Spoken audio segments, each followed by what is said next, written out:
Yun, what's up mga ka-repair? Meron tayong gagawing isang signal box. Wala daw siyang power. Yan. Plug in natin. Tingnan natin kung totoo. Yan.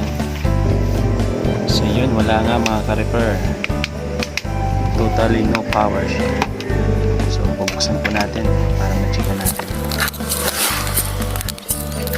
Kung meron kayong mga ganitong mga box mga ka-repair, mapasignal man yan or GSAT, satellite, try po natin gawin, makakaya pa. Yan, check ko yung supply niya, okay yung 12 volts. Pero yung 1.8, the other voltages ay not normal po. Yan na. Maliban sa 1.2 is okay siya. Pero yung 5 volts, not normal din po. Fluctuating sila lahat. Kailangan maging normal yung 5 volts kasi siya yung sumusupply para sa 3.3 at sa 1.2. So, gagawin natin dyan. Tatanggalin natin yan. At wala tayong pamalit yan mga ka-repair. Ay, i-convert na lang natin siya. So, tanggalin muna natin.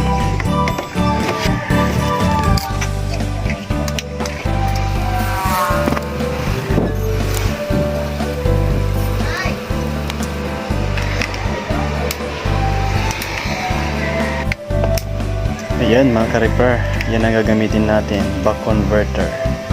So ito na yung magiging replacement dun sa parts na tinanggal natin. So enjoy watching mga ka-repair. I-convert na natin siya.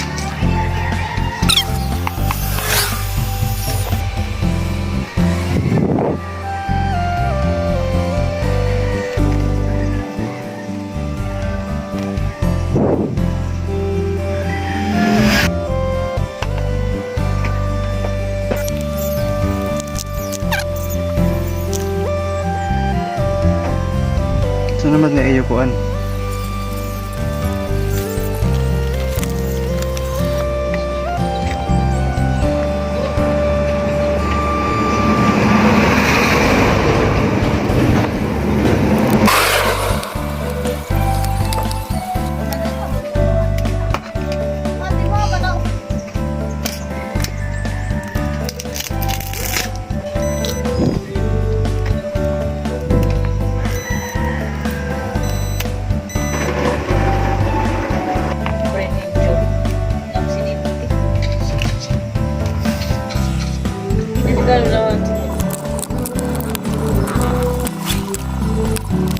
Ito ng senior high school. 17 years old.